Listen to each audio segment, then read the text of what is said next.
Actualidad Radio 1040, una emisora de Actualidad Media Group. Tenemos un invitado de lujo, alguien que realmente ha marcado una diferencia en la vida de cientos de miles, si no de millones de personas, en su obra pública y también en su quehacer privado ha marcado una diferencia en la vida de muchísimos.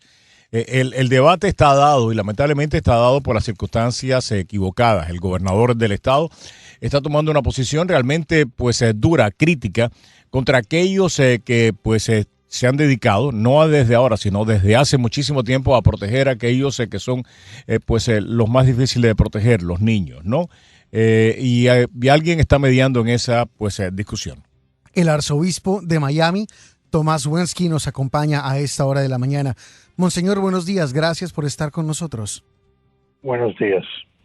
Monseñor, ¿cómo ha visto usted esta iniciativa que está buscando retirarle el respaldo o la personería o el permiso de ejercer a las organizaciones que reciban niños que vengan como migrantes indocumentados al estado de Florida?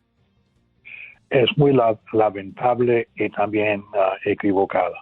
Pues los niños merecen protección y la mejor manera de protegerlos es de colocarlos en agencias que están dedicados a este fin.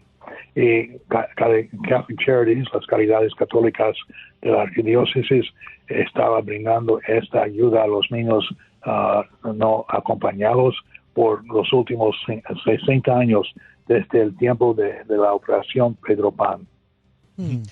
El gobernador, y toda comparación es fea, ¿no? Compararon cada momento histórico, tiene sus realidades y debe ser evaluado por sí mismo.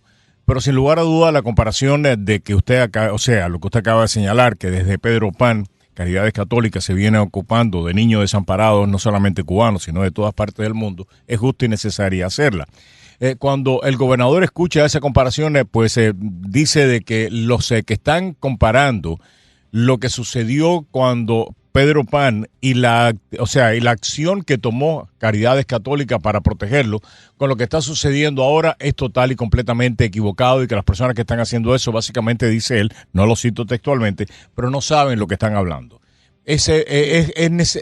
Quisiera que se refiriera a la crítica que hizo el gobernador a aquellas personas que están diciendo, si los protegimos cuando Pedro Pan, ¿por qué no protegerlos y seguir protegiéndolos ahora, aunque no sean cubanos y no vengan de un país comunista? Claro que sí. O sea, sobre todo los que han pasado por esta época de Pedro Pan deben tener una cierta solidaridad con estos niños en este momento. Y ellos siempre reconocen lo bueno que fue esa posibilidad de ser recibido por las caridades católicas en esa época. Entonces, ¿por qué negar a esa oportunidad a otros niños que están llegando en circunstancias muy parecidas hoy? Un niño es un niño y cada niño debe ser respetado, y no como el gobernador dijo, como dijo, que la comparación del niño de Pedro Pan con un niño de ahora es repugnante. Eso no es justo y tampoco no es digno de un gobernador. Totalmente de acuerdo. Una de las lógicas que se está utilizando para respaldar la posición del gobernador, Monseñor, es decir que los que están protegiendo a los niños aquí, incluyendo, me imagino yo que se refieren también a Caridades Católicas y todas las organizaciones cristianas que están haciendo ese esfuerzo, y a los que respaldamos que esos niños sean protegidos cuando llegan a territorio norteamericano, lo que están diciendo es que proteger a los niños es alentar el tráfico humano. ¿Cómo se llega a esa enrevesada conclusión? Para mí es muy difícil de entender, pero de todas maneras es uno de los argumentos que se está utilizando, que proteger a niños aquí en territorio norteamericano es alentar el tráfico humano y que continúen estas organizaciones criminales trayéndolo a Estados Unidos. Bueno, es falta de toda lógica. Pues es decir, como por ejemplo tener un Camillus House, o tener las madres de Madre Teresa de Calcuta cuidando a los desamparados en las calles de Miami está adelantado que haya más desamparados. No, están respondiendo a una necesidad, no están creando esa necesidad. Monseñor, ¿qué puede pasar en caso de que, por ejemplo, Caridades Católicas o también usted, su operación de ayuda a los niños y de estas personas que vienen, de los niños que llegan indocumentados, pierdan la personería jurídica, pierdan la posibilidad de operar? ¿Qué va a pasar con ustedes? Quisiera que yo, nada más que para beneficio de nuestros oyentes, Juan Camilo, explicarle qué es lo que se está debatiendo en Tallahassee. En Tallahassee, lo que se está debatiendo es de quitarle, como acaba de señalar Juan Camilo ahora, quitarle la personería jurídica a estas organizaciones. Estas organizaciones, para poder funcionar, aunque sean organizaciones religiosas, necesitan el aval, necesitan el reconocimiento del gobierno estatal. Cuando reciben ese reconocimiento, ese aval del gobierno estatal, entonces el gobierno federal les puede pasar fondos para que ayuden a esta criatura. Lo que está diciendo el gobernador DeSantis es que va a quitarle, va a quitarle todo reconocimiento legal a estas organizaciones para que no puedan pedir dinero federal. ¿Es eso exactamente de lo que se trata, monseñor? Más o menos. Es muy complicado, pues hay también un debate o un diálogo que debe estar pasando en este momento entre las autoridades federales y las autoridades estatales. Pero como dijiste, eso toca en el asunto de la libertad religiosa, de la iglesia, de sus agencias de poder ejercer sus derechos de no solamente de hacer el culto, pero también de vivir el evangelio, de vivir el evangelio.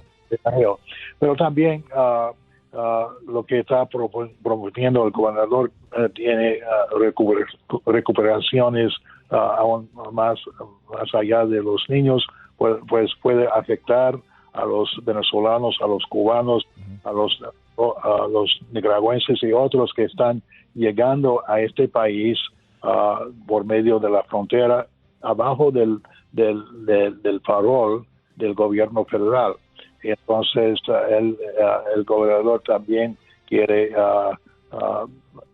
vamos a decir, quiere impedir a que el gobierno federal pueda dejar que los que han aplicado por asilo político y porque están esperando su juicio vivan en el estado de Florida.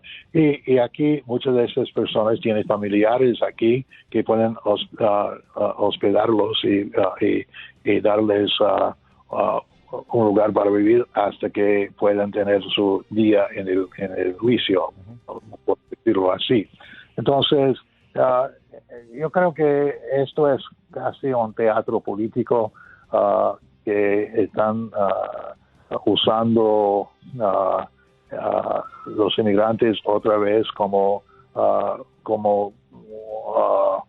una manera de ganar puntos políticos entre los fanáticos de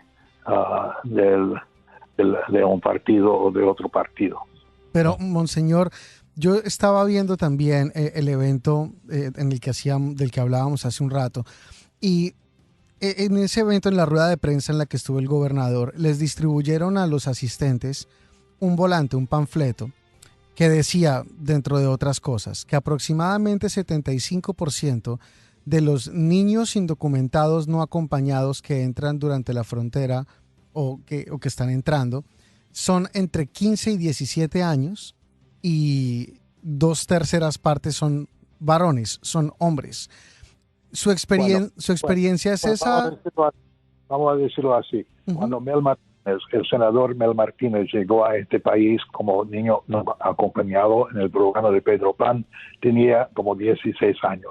Cuando Monseñor Felipe Esteves llegó a este país en ese programa de operación Pedro Pan, tenía 15 años.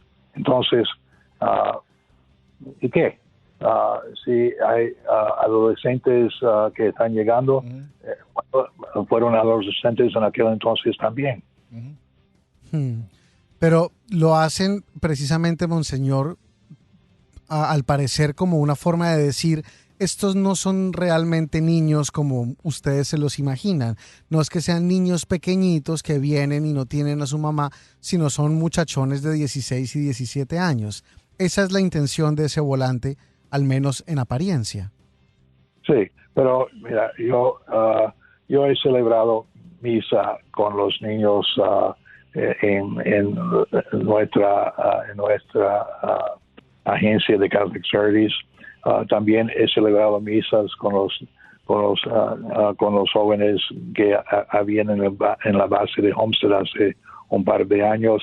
Y son de toda edad, son de 8 hasta había una muchacha de 10 y 15 años quizá que llevaba en sus brazos una criatura, una nena que desafortunadamente fue producto de una violación mientras que estaba atravesando el territorio mexicano.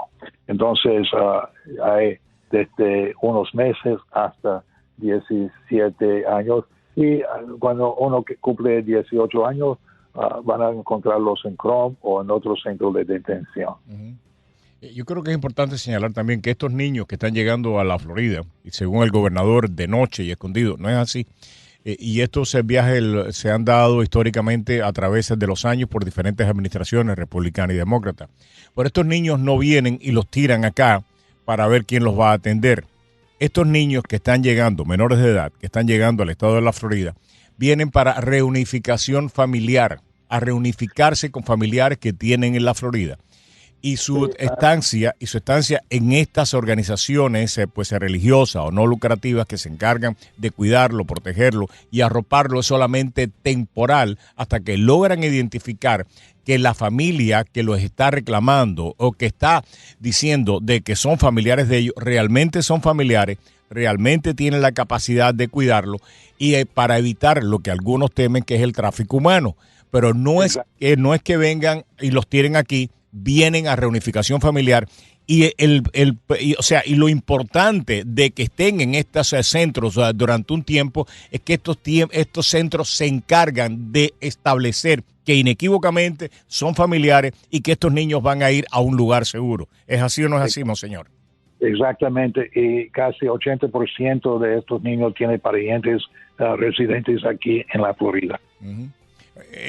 Quisiera enfatizar otro tema que usted abordó que me parece que es importante. Hablamos de los niños, pero si la legislatura de la Florida termina pues dándole esta victoria, yo diría que es una victoria pírrica y trágica, al gobernador de la Florida, no solamente afectaría a los niños, afectaría un sinnúmero de actividades que están realizando Caridades Católicas, porque al desertificarlos a ustedes y no poder ustedes operar porque están desertificados, no solamente afectaría a los niños, afectaría a todas las actividades que está realizando en estos momentos Caridades Católicas. ¿Me equivoco o no? Bueno, yo diría que la licencia que quieren revocar es la licencia que tenemos para ese programa de niños no acompañados. Las otras licencias, yo diría, quedan en vigor, según lo que tengo entendido. No va a cerrar las operaciones de Caridades Católicas por completo. Pero este programa de Pedro Pan es un programa importante, especialmente porque lo hemos ayudado a los niños no acompañados a lo largo de los últimos 60 años y tiene su raíz en el programa de Operación Pedro Pan y también con el legado del Monseñor Brian Walsh, que fue el padre de los niños de Pedro Pan. Pero, Monseñor, también vimos durante el evento de la rueda de prensa en el Museo de la Diáspora Cubana del Gobernador que había algunos miembros de esta Operación Pedro Pan que estaban manifestando el respaldo al gobernador DeSantis. Entonces, no todos los que hicieron parte de los niños que se beneficiaron de ese plan de Pedro Pan están de acuerdo con que continúe operando Caridades Católicas. o, Sí, o el arzobispado. Eso es algo lamentable, pues es una falta de solidaridad y también deshonra la memoria de Monseñor Walsh, el padre de Pedro Pan. Y de empatía también. Monseñor, abuso de su generosidad y del poco tiempo que tiene para abordar un par de temas más y tienen que ver con algo que yo sé que es muy cercano a su corazón y es el tema precisamente de la discriminación racial. También, pues, en Tallahassee en estos momentos se está discutiendo el no poder hablar, de lo que en Tallahassee, se denominan, teoría crítica racial. Se ha establecido que ninguna escuela de la Florida, tiene eso en su currículum. Se ha establecido inequívocamente que solamente y de forma electiva las facultades de Derecho en algunas universidades del estado son las que tienen ese curso, y repito que es electivo. Sin embargo, se está criminalizando en estos momentos y puede un maestro ser despedido en caso de que aborde el tema de lo que sucedió durante cientos de años aquí en Estados Unidos con la esclavitud. Y si ya recientemente hasta un maestro afroamericano fue despedido de su trabajo porque en un libro autobiográfico hablaba precisamente de los retos que él había tenido como negro para poderse desarrollar en la sociedad norteamericana. Eso casi impide la discusión del tema racial en nuestras escuelas. Explícitamente no dice, no se puede hablar de los conflictos raciales, pero la intimidación que crea puede provocar de que el tema de la discriminación racial en Estados Unidos, el tema de la esclavitud en Estados Unidos, el tema de de la reivindicación de derechos para unas minorías que todavía no han sido satisfechos, no se pueda discutir en nuestras escuelas. ¿Tiene usted una opinión al respecto? Bueno, yo creo que de todas maneras de tratar de evitar este capítulo triste de nuestra historia en los Estados Unidos y en el mundo también del racismo, sería tratar de tapar el sol con el dedo. No va a ser posible. Entonces, yo tengo confianza de que la verdad siempre va a seguir saliendo. Y la otra pregunta que tengo para usted antes de marcharse, monseñor. También nuestra legislatura, a través de un proyecto de ley, está impidiendo que se pueda discutir orientación sexual de un niño. Que un niño no pueda hablar ni con un maestro, ni que pueda hablar con un consejero acerca de sus tendencias sexuales o su orientación sexual. Las escuelas parroquiales, bajo su guía, van a seguir esta ley que va a emanar de Tallahassee, o si un niño en una escuela parroquial quiere hablar con su maestro, quiere hablar con un consejero, quiere hablar con un sacerdote de su tendencia social, lo va a poder hacer sin miedo. No, eso siempre va a uno que quiere hablar en privado con la profesora o con un sacerdote, eso siempre puede ser. Yo diría que un niño en el 3er grado o el 4º grado de colegio, en ese sentido estoy de acuerdo. Las relaciones sexuales o las orientaciones sexuales no es tema para un niño de 10 años o 9 años o 17 años. Eso debe ser dentro del dominio de los padres. O sea, pero es lo que, para entenderlo bien, pero un niño que vaya a una escuela parroquial, si tiene alguna pregunta sobre su tendencia sexual, ¿la puede hablar con su maestro o no la puede hablar con su maestro? ¿Solamente la pudiera hablar con el padre? No, puede hablar con la maestra, pero no debe ser el tema de la clase. Claro, no, y además lo que está en discusión no es que sea tema ni parte del currículum, es precisamente evitar que un niño pueda hablar ni con un maestro ni con con un consejero en las escuelas públicas, que ese tema no se pueda ni siquiera hablar. Y me parece que es importante. ¿Le preocupa a usted lo que estamos viendo en Tallahassee en estos momentos? Que algunos consideran que ha sido un año donde los temas culturales son los que han primado y han obviado temas tan importantes como el tema de los seguros de las casas, el tema de la expansión del Medicaid, el tema de las restituciones de derechos civiles para las personas que lo pudieron obtener a través de una enmienda constitucional que se les quiera negar, etcétera, etcétera, etcétera, etcétera. ¿Le preocupa a usted que básicamente tengamos pues estas discusiones que prima lo cultural y obvia pues las necesidades de los floridanos? Eso pasa cada 4 años. En noviembre tenemos elecciones y por eso estamos en esta situación. Entonces, o sea, es algo ya rutina, desgraciadamente, pero así es. ¿Va a hablar usted con el gobernador acerca de este tema, de los niños Pedro Pan? ¿Tienen pautado ustedes al reunirse con ellos, o por lo menos con la vicegobernadora? No, yo hablé con el gobernador la semana pasada, el jueves pasado, cuando estuvimos los obispos en Tallahassee para nuestra reunión y también con los que nos acompañaron para hacer lobby con los senadores y representantes. Entonces tuvimos la oportunidad de hablar con el gobernador y hicimos nuestra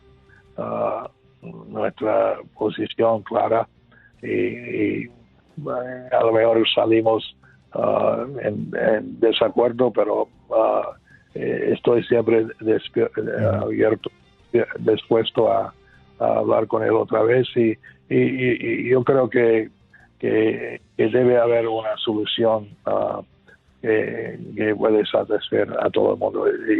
Yo creo que en ese sentido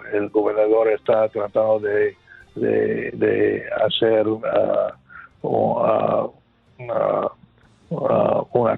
hacer de esta cosa parte de su programa política y yo creo que puede hacer sus puntos políticos y también dejar a los niños en paz.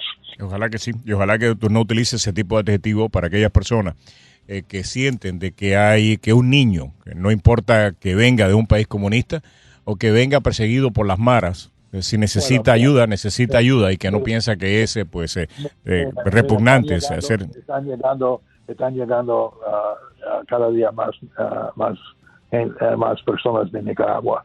Ellos saliendo del país comunista también, ¿no? Exacto. Entonces pero que se le pida a un niño un certificado político para poder entrar en Estados Unidos y que no se mire sus necesidades o el peligro de su vida, no importa del país que venga, no importa que sea perseguido por un comunista o que sea perseguido por un derechista, no importa que se ponga pues la vida de una criatura en peligro por una mafia cubana, una mafia nicaragüense, una mafia venezolana. Lo que importa es precisamente la integridad de esa criatura, no quién la pone en peligro ni qué tipo de sistema político la pone en peligro. Lo que importa es la integridad y la vida y la seguridad de esa criatura que tiene que venir aquí a buscar ayuda. No el sesgo político de quien la pone, ni tampoco en las condiciones que se pone. Lo que importa es la necesidad que tiene esa criatura, no quien crea la necesidad. Monseñor, muchísimas gracias. Por nada. Muy amable. Escuchas un audio de actualidadradio.com.